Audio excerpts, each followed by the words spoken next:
Well, a huge obstacle to Keir Starmer ever leading a Labour government in the UK is British workers, specifically working class Brits. Now, the latest YouGov poll sets out again a series of interesting trends that I've reported on before that are pretty consistent. So we're not talking about one poll here, we're talking about a consistent trend that we can see when it comes to British public support. Now, first of all, the top line in the latest YouGov, a Conservative lead yet again, 8-point lead this time. The Conservatives leading on 39% versus Labour on 31%. And as I've reported many times before, part of this is a legacy of the Brexit referendum and what followed afterwards. The Brexiteer vote largely consolidating behind the Conservatives. 66% of lead voters intending to vote Conservative, but only 48% of Remainers backing Labour.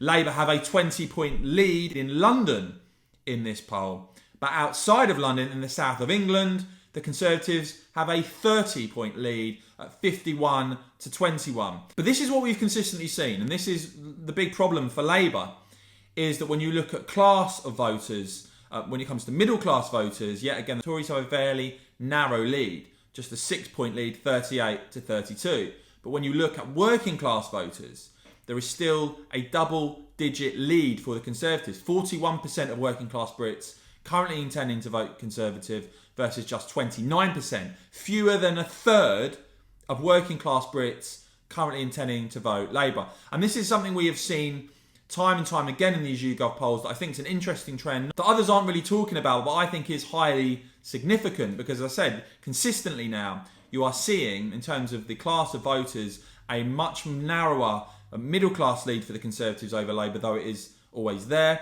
But when it comes to working-class Brits, the Conservatives still have a massive lead over Labour with working-class Brits. That hasn't changed. I've highlighted, of course, before the diabolical personal rankings of Keir Starmer. But Labour as a party now have the support of fewer than a third of working-class Brits. And as I said before, don't rule out a weakened, desperate Labour Party looking at a so-called progressive alliance with the likes of the Greens, Lib Dems, maybe even the SNP going into the next election if the Labour Party think that's the only way they can ever get into power again. Let me know what you make of these numbers, guys. Do they surprise you or not? Who do you intend to vote for at the next election? Do let me know in the comments below. And as ever, if you enjoyed this video, make sure you've hit subscribe and the bell so you don't miss my next video. And of course, thanks so much for watching.